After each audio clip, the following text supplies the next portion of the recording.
संतों के सानिध्य से जीवन हमारा कैसे निखरेगा, इसके आप बहुत सुंदर सुंदर चर्चाएं सुन रहे हैं। बहुत सारे शब्द सुने आपने, बहुत सारी ऐसी चीजें आपके आज सामने आई जिससे हम अपने जीवन में बहुत कुछ प्राप्त कर सकते हैं, जीवन में अपने जीवन को संपूर्ण बना सकते हैं। अभी आपको भाई संजीव ने 2-3 चीजें बताई हमारे स्वामी जी महाराज के मिशन को, मानवता के मिशन को पूरा करने के लिए हमारा और आपका कितना अपने जीवन से, अपने प्रयासों से जोर लगेगा। हम क्या कर सकते हैं गुरु के इस सेवा के जीवन को संपूर्ण बनाने के मिशन में सहयोग देने के लिए। और इन तमाम चीजों को करना इसलिए भी जरूरी है क्योंकि हम सब लोग बहुत ज्यादा इससे प्रभावित हो रहे हैं। मैं हर रोज लगभग सैकड़ों प्रेमी भाई बहनों से मिलता हूं और सारे भाई बहन, माता पिता समान बुजुर्ग, बहुत ऐसे ऐसे लोग मेरे सामने आते हैं जो अपने जीवन की ऐसी ऐसी चीजें मेरे साथ साझी करते हैं, जिसको सुनने के बाद, जिसको जानने के बाद सिर्फ बैठे रहना, सिर्फ सुनते रहना काफी नहीं है। प्रभु की कृपा हमारे जीवन में एक बहुत बड़ी धरोहर है जो समय समय पर हमारे बीच में होती है। पर महाराज जी कहा करते थे, अगर तुम पे परमात्मा कृपा करे, तुम्हें मनुष्य का जीवन दे दे, तुम मनुष्य जीवन में आ गए सुख दुख का जामा पहन करके और संसार और समाज में हजारों बुराइयों में फंस गए। काल माया का प्रभाव है, चारों तरफ बुराइयां फैली हुई हैं। ऐसे में गुरु की कृपा तुम्हें एक हद तक जीवन में एक दिशा की तरफ ले जा सकती है। पर संत महापुरुष हमेशा एक और चीज, एक और बात को हमें बताना चाहते हैं। वो है हम कैसे अपने जीवन में सही दिशा में चलने लग जाएंगे। आत्म कृपा, प्रभु कृपा, ये सबसे पहली कृपा हो गई। तुम गुरु के पास गए, गुरु कृपा की वो तुम्हें जीवन में बाहर से पड़ने वाली बहुत सारी बीमारियों से, परेशानियों से, उलझनों से बचाने के लिए साधन बना देगा। पर आत्म कृपा वो है जिससे तुम अंदर से सुधरोगे, अंदर पनप रही बीमारियों को तुम अपने जीवन में उतारोगे। और हमारे जीवन में बाहर के रोगों को मिटाना आसान है, बाहर की परेशानियों को दूर करना आसान है। अंदर की बीमारी को मिटाना, अंदर के पनप रहे इस जानवर को गुरु के चरणों में समर्पित करना, ये दुनिया का सबसे बड़ा काम है। इसलिए जब मैं बहुत से भाई बहनों से मिलता हूं तो 2 तरह की समस्याएं हैं जो मुझे जीवन में दिखाई देती है। पहली चीज ये कि हमारा सामाजिक जीवन कैसा होना चाहिए, आज हमने वो समझ थोड़ी थोड़ी अपने आप ही सुविधाओं के चलते, आराम के चलते, जीवन आसान हो, जीवन आधुनिकता के पीछे दौड़े, इन तमाम इच्छाओं के चलते हमने बाहरी जीवन अपना अपने आप थोड़ा सा खराब कर लिया। दूसरा ये कि हम मन से उस प्रभु से नहीं जुड़े। बाहरी चीजों से तो हम गुरु जी से जुड़ गए, अंदर से गुरु जी से नहीं जुड़ पाए। अंदर से जुड़ने के लिए हम कुछ कर भी नहीं रहे हैं। ये 2 बहुत बड़ी समस्याएं हैं जो आज के समय में सत्संगियों के जीवन में है। अगर मैं आपसे बात करूं कि अंदर से जुड़ना क्या है, तो आपके जीवन में आपका गुरु की शिक्षाओं को समझ करके उसकी बात पर और जीवन के जीवन चक्र पर विश्वास होना बड़ा जरूरी है। जीवन चक्र क्या कहता है? आप जब मनुष्य शरीर में आ गए तो ऐसा नहीं है कि आप जीवन में सब अच्छा अच्छा लिखा कर लाए हो। ये अपेक्षा करना, ये उम्मीद करना कि जीवन में सब अच्छा होगा, ये जीवन चक्र को ना समझने की स्थिति है। कर्म प्रधान है, जन्मों जन्मांतरों के कर्मों को हमने अपने जीवन में जो किया उसका भुगतान भुगतना हमारे जीवन में बड़ा जरूरी है, और वो भोग हम भोग रहे हैं, निरंतर भोग रहे हैं। कुछ अच्छे जीवन के काम होंगे जिसके लिए हमें सुख मिल रहा है, बहुत ज्यादा जीवन में हमने अपने सुखों को पाने के लिए किसी को कष्ट दिया होगा, तो वो कष्टों का भोग भी हमें इसी जीवन में भोगना पड़ रहा है। सुख और दुख दोनों हमारे जीवन में चल रहे हैं। हम ये बात स्वीकार नहीं कर पाते कि हमारे जीवन में परेशानी क्यों है। अपेक्षा ये रहती है हमारे जीवन में दुख नहीं होने चाहिए, और उस एक नासमझी के कारण कि हमारे जीवन में सब अच्छा हो, हम कई बार जीवन में और बुरे काम करने में फंस जाते हैं। इसलिए पहली चीज जो सभी महापुरुषों ने कही, आपका अपने जीवन में अगर गुरु से कुछ पाने का तरीका है तो वो ये कि आप अपने जीवन में अपने अंदर के इस पनपते हुए पशु को कैसे नियंत्रित करोगे। हर एक इंसान के अंदर एक जानवर पल रहा है। वो जानवर कभी काम वासनाओं से जाग जाता है, कभी आपकी मन की बात पूरी ना हो तो क्रोध के रूप में जाग जाता है, कभी लालच करता है, कभी मोह में पड़ता है, कभी संसार में अहंकार में संसार को तरह तरह से सताता घूमता है। और आपको इस चीज का एहसास नहीं होगा कि आपके जीवन में ये जो व्याधियां हैं, 5 ऐसी बुराइयां हैं, 5 चोर हैं, ये आपके अंदर पनपता हुआ एक ऐसा पशु है जो आपको इंसान नहीं बनने दे रहा। अभी कल ही मैं एक भाई से मिला, वो बड़े गर्व से कह रहा था, भैया जी मेरा गुस्सा नहीं रुकता है, मेरा गुस्सा मेरे घर वालों पे ही निकल जाता है। हंस के बोल रहा था। मुझे बड़ा आश्चर्य हुआ, आदमी अंदर गुस्से को पाल रहा है, गुस्से को गर्व की तरह अपने सीने पर पहनकर चल रहा है, मुझे गुस्सा आ जाता है। अरे गुस्सा कोई अच्छी चीज नहीं होती। आपके अंदर क्रोध आना तभी संभव होता है जब आपके अंदर चीजों को समझने का संयम ना हो, चीजें आपके नियंत्रण से बाहर चली जाएं।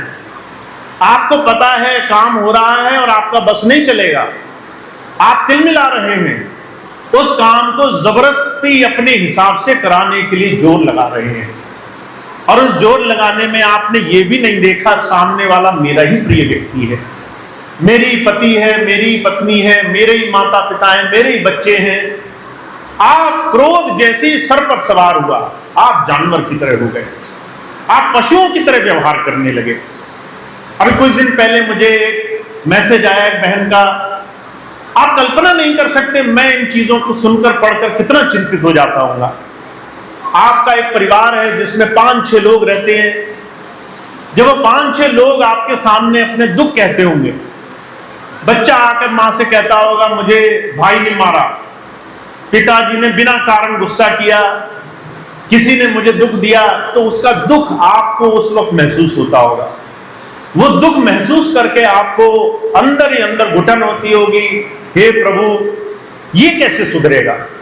आप कल्पना नहीं कर सकते, मेरे हजारों लाखों बच्चे हैं, जब वो मेरे पास आते हैं और आकर के मुझे कहते हैं कि हम खुद ही नहीं सुधर पाए, हम अपनी व्याधियों को नहीं रोक पाए, हम अपने अंदर के जानवर को नहीं रोक पाए, तो आप कल्पना नहीं कर सकते मैं इस चीज को सुन करके उस वक्त खुशी नहीं महसूस करता। उस वक्त मुझे आनंद नहीं आता कि किसी ने अपने घर में इंसानियत मानवता की बजाय राक्षस होना स्वीकार कर लिया। अभी कुछ दिन पहले की घटना मैं आपको बताता हूं। मैं रोज ऐसी चीजें सुनता हूं, देखता हूं, और आप कई बार जब मुझे कहते हैं तो मुझे महसूस होता है कि मैं कैसे अपनी माताओं को, भाइयों को, बहनों को मदद कर सकता हूं। एक बहन जिसकी शादी हमारे ही सत्संगी परिवार में किसी भाई ने कराई, लड़का बहुत दुखी था कि शादी नहीं हो रही है, हमारे किसी सत्संगी ने एक लड़की सुझाई, शादी कराई, शादी करा करके वो लड़की गई। अब वहां से समाचार आ रहा है कि उस लड़की को वो लड़का, वो भी सत्संगी है, वो अकारण रोज मारता है। वो लड़का रोज अपनी पत्नी को मार रहा है। क्यों मार रहा है? उसको ये बर्दाश्त नहीं होता कि महिला, लड़की या उसकी पत्नी जब कुछ कहती है तो वो उसके नियंत्रण से बाहर क्यों जा रहा है। आपके साथ भी ऐसा होता होगा, आपने कोई बात कही, सामने वाले ने वो बात नहीं समझी, आपसे अलग बात कहनी शुरू करी। अब आपको लग रहा है कि मेरा बस कैसे चलेगा, इसको मैं अपने बस में कैसे करूं, और आपने गुस्से का, क्रोध का, ईर्ष्या, द्वेष, मारपीट का सहारा लिया। ये छोटी सी बात बता रहा हूं मैं। जब हम इन पशुओं को अपने अंदर पालते हैं, गर्व से उन्हें सीने पे पहनते हैं, हमें तो गुस्सा आ जाता है, हम तो गुस्सा कर लेते हैं। माफ कीजिए, अच्छी चीज नहीं है। हम अपने जीवन में जब गुरु के पास आ गए और अपने अंदर के इन चोरों को, बुराइयों को, अपनी खामियों को खुद नहीं दूर करना चाहते, आप कल्पना नहीं कर सकते आपके पिता को, गुरु स्वरूप आपके पिता को कितना दुख होता होगा। वो आपको देखता है खुली आंखों, ये मेरे पास आया पर मेरी बात नहीं मानना चाहता, मुंह से सिर्फ अपनी मांगे मनवाना चाहता है। अगर मैं कहूं घर में जाकर मानव बनना, इंसान बनना, तो ये तैयार नहीं है, ये मनुष्य बनने को तैयार नहीं है, ये अपने आप को सुधारने को तैयार नहीं है, पर मुंह से सिर्फ मांगे मांगने में ये पीछे नहीं हटना चाहता। जब संत हमें देखता है, महाराज जी कहा करते थे, जैसे शीशे के मर्तबान में रखी कोई चीज हम इन आंखों से देख लेते हैं, वो हमारे जीवन को देख लेता है। वो हमें देखता है, हमें बताता नहीं कि हम कितनी गलती कर रहे हैं, पर उससे छुटता कुछ नहीं है। वो हमारे जीवन को सुधारना चाहता है, वो हमें बताना चाहता है तुम्हारे अंदर के इन पशुओं को तुम्हें नापना होगा, इन्हें नियंत्रण में करना होगा। जब गुस्सा आए तो तुम्हें संयम दिखाना होगा, जब लालच आए तो संतोष दिखाना होगा। जब तुम कहो हे प्रभु मुझे और मिल जाए, तो पीछे पलटकर देखना होगा कि जो है वो भी तो काफी है, उसके लिए तो धन्यवाद करूं पहले। जो मिल गया उसका धन्यवाद नहीं किया, जो नहीं मिला उसकी मांग मांगते मांगते जीवन थक गया। हम संसार में अपने अंदर को जब तक सुधारते नहीं, संत मत नहीं आता, गुरुमत हमारे जीवन में नहीं आता। अर्जुन कहा करते थे तुम्हें अंदाजा नहीं होगा, गुरु को तुम कुछ भी मानो, जिस दिन वो तुम्हें नाम देता है वो तुम्हें अपने बच्चों की तरह, अपने सबसे नजदीकी प्रिय की तरह रखता है। उसके लिए तुम में और अपने बच्चों में कोई फर्क नहीं होता। वो ये नहीं सोचता कि तुम कहां से आए हो, तुम्हारा दुख दुख है, मेरे बच्चों का दुख कुछ और है। उसके लिए सब एक समान होता है। और मेरे लिए तो ये बात कुछ और है। मैंने तो अपना परिवार ही आप लोगों से बनाया। मेरे लिए तो आप, हर एक माता, हर एक पिता, हर एक भाई, हर एक बहन वो ऐसी है कि वो अपने जीवन में जो अपने घर में कल्पना नहीं कर सकती होगी, वो मैं उसके साथ करता हूं। अभी कुछ दिन पहले मेरे पास एक माता आई, कुछ सेवादार खड़े थे उसके पास। वो आई बड़े प्यार से, जैसे माताएं नहीं होती बच्चों को प्यार करती है, सर पे हाथ रखा, चेहरे पर हाथ रखा, प्रेम किया। तो सेवादार नाराज होने लगे, कहने लगे अरे अरे क्या करती हो, गुरु जी को ऐसे कोई करता है। मैंने कहा एक तो आई जो थोड़ा सा स्नेह दिखा रही है, और इस बेचारे को वो भी अच्छी नहीं लगी, इसको वो भी ठीक नहीं लगी। एक तो माता ये कहती है ये मेरे बच्चे के समान है, मैं इसे ऐसे प्रेम करती हूँ। आप समझ नहीं सकते गुरु और शिष्य का प्रेम कैसा होता है। गुरु अर्जुन देव जी महाराज ने कहा है, कहा तू मेरा पिता, तू है मेरा माता, तू मेरा बंधव, तू मेरा भ्राता, तू मेरा राखा, सबने थाई ता भौं केड़ा काड़ा जी। ऐसा थोड़ी ना गुरु भगवान होगा। गुरु तो बच्चा भी हो सकता है, गुरु तो माता पिता भी हो सकता है, गुरु तो भाई और बहन भी हो सकता है, गुरु तो हमारा सबसे नजदीकी भी हो सकता है।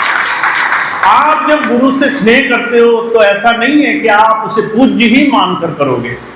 भगवान कृष्ण से जब गोपियां प्रेम करती थी तो वो ये नहीं मानती थी कि ये ईश्वर है, वो कहती थी ये हमारा है, सिर्फ हमारा है। हम इससे ऐसे प्रेम करते हैं कि हमारे लिए जीवन में इसके अलावा कोई और नहीं। जब कोई माता मुझे ऐसे देखती है तो मेरे अंदर ऐसा ही पीड़ा होती है जैसे किसी बच्चे के दिल में होती होगी। पर आप समझिए, इस पीड़ा का अंत यहां समाप्त नहीं हो जाता कि आप मेरे पास आए, मुझसे मिले, मुझसे बातें की। यहां से तो इस पीड़ा की शुरुआत होती है, जब मैं देखता हूं कि हम जीवन में सुधर नहीं पा रहे, हम जीवन में अपनी बुराइयां नहीं त्याग पा रहे, हम जीवन में अच्छे नहीं हो पा रहे, हम अपनी कमजोरियों के आगे माथा टेक देते हैं, हम कई बार अपने मन के पीछे भागने लग जाते हैं। मैं आपको एक चीज बहुत स्पष्ट कहना चाहता हूं, मन आपके लिए बनाया गया है, आप मन के लिए नहीं बनाए गए। जब भी आप ये कहते हो ना कि मेरा मन नहीं मानता, आप मन के पीछे झुक जाते हो। जब भी कहते हो ना कि मैं क्या करूं, मैं कुछ नहीं कर पाया, परिस्थिति ऐसी बन गई, मैंने आपा खो दिया, मैं इंसान होना स्वीकार नहीं कर पाया, मैंने अमानव बनना स्वीकार किया, मैंने लोगों के पीछे जाकर के वहां मनुष्यता खो दी, मैंने अपना हाथ उठाया, मैंने जाकर गुस्सा दिखाया, मैंने उसे अपना नहीं समझा। जब आप ऐसे कहते हो ना तो गुरुजी समझ जाते हैं कि अभी तो बहुत काम करना बाकी है, अभी तो ना जाने कितनी बार इस मिट्टी को तोड़ना मोड़ना पड़ेगा, कितनी बार इसको तैयार करना पड़ेगा, कितनी बार इसको सजाना पड़ेगा। और स्वामी जी एक बात कहा करते थे, आप इस बात को बहुत गौर से समझना। स्वामी जी कहा करते थे, मेरे 100 बच्चे हों, 99 पास हो जाएं, एक फेल हो जाए तो मुझे उस एक के लिए दोबारा आना पड़ेगा, दोबारा उस एक के लिए दोबारा से मुझे पूरी कोशिश करनी पड़ेगी, क्योंकि जो मेरा है उसे ले जाने की जिम्मेदारी भी मेरी है। तो आप समझिए, जब आप अपने मन मौजीपन में अपने मन के लिहाज से बहते चले जाते हैं तो आप अपने लिए नहीं, गुरुजी के लिए भी मुश्किल बढ़ा रहे हैं, गुरुजी के लिए भी आप बड़ा तकलीफ बढ़ा रहे हैं। आप ये कहते होंगे कि गुरुजी तो ले जाएंगे अपने आप, सोचो कितनी मेहनत करनी पड़ेगी, सोचो उनको तुम्हारे बदले का कितना काम करना पड़ेगा। तुम तो साधारण समाज जीवन अपने परिवार में भी अच्छा होना नहीं चाहते हो, तुम तो अपने आप को अपनी स्वार्थ की दृष्टि से देखते हो, मुझे जो अच्छा लगेगा मैं बस वही करूंगा। मुझे कहा करते थे, यहां से गुरुमत शुरू नहीं होता है। गोस्वामी जी ने कहा, परहित सरिस धर्म नहीं भाई, पर पीड़ा सब नहीं अधमाई। अरे भाई, यहां से शुरू करो कि तुम अपने घर में अपना स्वार्थ एक बार छोड़ सको और अपने से अलग किसी और के लिए कुछ अच्छा करने के लिए जीवन में कदम उठा सको, यहां से शुरू करो। तो मेरे और आपके सामने एक बहुत बड़ी चुनौती है। मैं कई बार ये बात कहता नहीं हूं, पर आप और हम जितने भी गुरु से प्रेम करते हैं, हमारे सामने एक चुनौती है। हमें अपने अंदर बैठे हुए इस राक्षस को काबू में लाना है, इस मन को जो रोज रोज हमें विकारों में डाल रहा है, जो हमसे छोटा सा भी अच्छा काम नहीं कराना चाहता, काम वासनाओं के पीछे भाग जाता है, गुस्से में उलझ जाता है, इसको थोड़ा सा नियंत्रित करना होगा। हर बार जब तुम गुस्सा करोगे तुम गुरुजी की बात काट दोगे, हर बार जब तुम लालच में अपने सुख के लिए, अपने स्वार्थ के लिए किसी दूसरे का गला काटने को तैयार होगे तुम गुरुजी को झुठला दोगे, हर बार जब तुम सिर्फ अपना सोचोगे, किसी और के सुख के लिए तुम्हारे जीवन में एक पल ख्याल नहीं आएगा, गुरुजी की शिक्षा तुम्हारे अंदर से निकल जाएगी। तो हमें और आपको बहुत समझना होगा इस बात को। संत हमें हमारे जीवन में हमारे जीवन से परखता है, इससे नहीं परखता हमने कितने साल हो गए नाम लिए हुए, इससे परखता है हम क्या बन गए, हमने कैसा जीवन बना लिया। तो मुझे बहुत आप सब लोगों से उम्मीद है कि स्वामी जी ने आपको जब मुझे सौंपा है तो स्वामी जी ने एक बात कही थी कि इनको बाबा जी, गुरु उस नाम से मत पुकारना, भैया जी कहना है इनको। उन्होंने ये बात इसलिए कही कि आपको कभी संकोच ना हो मुझसे बात करने में, आपको कभी मेरे साथ बैठकर अपने जीवन को कैसे बनाना है उसके लिए आपको कभी संकोच ना हो, कभी आप इस भय में न रह जाओ कि भैया जी क्या कहेंगे। आपको ऐसा स्नेह हो कि इनको तो मैं अपना सखा मानता हूं, मित्र मानता हूं, इनको तो मैं अपना सबसे नजदीकी मानता हूं, अगर इनसे नहीं कहा तो किससे कहा, और इनसे कहकर मैं अपने जीवन में व्यवस्था सुधार लाने के लिए तत्पर हूं। मैं अच्छा बनना चाहता हूं, मैं ऐसा बनना चाहता हूं जिस पर अपने गुरु को गर्व हो, जहां हमारे मालिक को यह कहकर गर्व हो कि ये मेरा बच्चा है। तो हमें इस काम के लिए बहुत मेहनत करनी पड़ेगी। मैं मानता हूं हर एक भाई बहन को अपना घर सुधारना पड़ेगा, हर एक बहन को अपने घर में अपने आ रहे आवेशों को समझना पड़ेगा, अपने गुस्से को नियंत्रित करना पड़ेगा, अपनी बाहर होती बुराइयों को नियंत्रित करना पड़ेगा। हमें पहला ही नियम अभी जीवन में अपनाना बड़ा जरूरी है। हम कैसे पवित्रता, नेकी, भलाई के रास्ते पर चलना शुरू करें। तो देखिए, मेरा मिशन आसान नहीं है। जब मैं कहता हूं ना कि मेरा काम बड़ा मुश्किल है, वो इसलिए क्योंकि मुझे हर एक को जीवन में ऐसा बनाना है जैसा स्वामी जी ने कल्पना करी होगी, जैसा स्वामी जी ने हमसे चाहा होगा कि हम ऐसा बने। हमारे जीवन में ऐसा प्रेम, सत्कार, सेवा, सद्भावना हो, ऐसा हमारे जीवन में आदर हो लोगों के लिए कि हम अपने गुरु के नाम से पहचाने जाए, अपने गुरु के नाम से हमारी गिनती हो। तो मेरा काम आसान नहीं है, पर इस काम को आप बहुत आसान बना सकते हो मेरे लिए। आप चाहो तो मेरी बहुत मदद कर सकते हो। बस ये मदद करना कि गुरुजी की बात को अपने घर में कैसे हम उतार सकते हैं, इसका प्रयास करना, घर से शुरू करना। जब आप घर जाओगे ना तो घर वाले आपकी परीक्षा ले लेंगे, है ना। छोटे छोटे बच्चे आएंगे, आपको 10 बार एक ही बात कहेंगे, 1000 बार एक ही बात कहेंगे। आपको लगेगा मैं पागल हो गया, मेरा दिमाग खराब हो गया, मैं उसको सुन नहीं सकता हूं, इसको समझना मेरे बस से बाहर हो। अगर आपको लगे कि आप नियंत्रण खो रहे हो, कुछ और बुरा करने से पहले मेरी बात ध्यान कर लेना। आपने जो दिखाया वो आपका चरित्र था, उस बच्चे ने जो दिखाया वो उसका चरित्र था। आपने प्रतिक्रिया नहीं करी, आपने जो आपके अंदर था वो निकाल कर सामने रख दिया। अगर उसको प्रेम की जगह गुस्सा निकला तो समझ लो बच्चा कामयाब हो गया।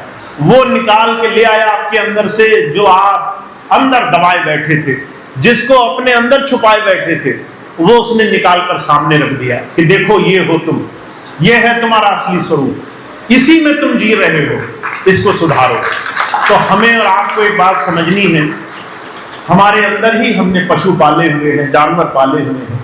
इसको हम तभी सुधार सकते हैं जब हम गुरु की बात पर चलेंगे। तो मेरा काम आप आसान बना सकते हैं।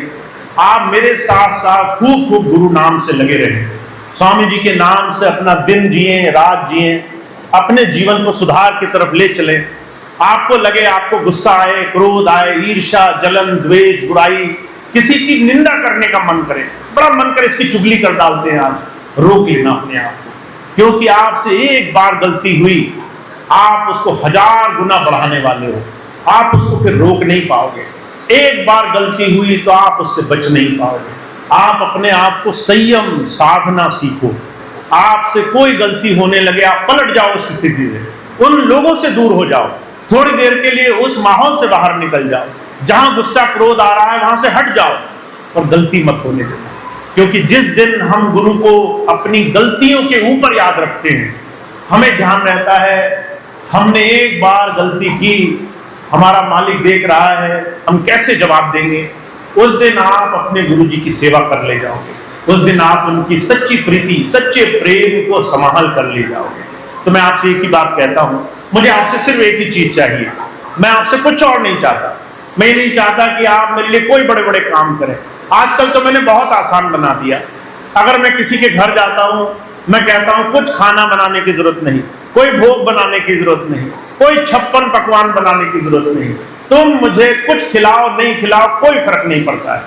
तुम बस मुझे ये दिखाओ कि तुम गुरु की बात पर चल रहे हो कि नहीं चल रहे, सिर्फ एक चीज। तो हमें बस एक बात का ध्यान रखना है, जब मैंने आपके लिए सारे रास्ते बस एक दिशा की तरफ जोड़ दिए, एक लक्ष्य आपको बना दिया है, कोई और चीज है ही नहीं आपके पास। ना आप मेरे पैर छू सकते हैं, ना मुझे खिला सकते हैं, ना मुझे किसी और तरीके से रिझा सकते हैं, ना मुझे सत्कार कर सकते हैं, कुछ नहीं कर सकते। तो आपके पास एक ही तरीका बच गया, क्या आप गुरु जी की बात पर चल सकते हैं या नहीं चल सकते। और जिस दिन मैं मानता हूं ये करेंगे, उस दिन जीवन हमारे स्वामी जी के योग्य बनेगा। हम बहुत कुछ पा लेंगे उनकी कृपा से, हमारे जीवन में हम वो बन जाएंगे जो हमें बनाना चाहते हैं। तो आप और हम बहुत भाग्यशाली हैं, मुझे बड़ा विश्वास है आप में, मुझे पूरी आस्था है कि आप हर एक दिन गुरु के लिए जी रहे हो, हर एक क्षण उनको याद रखते हो।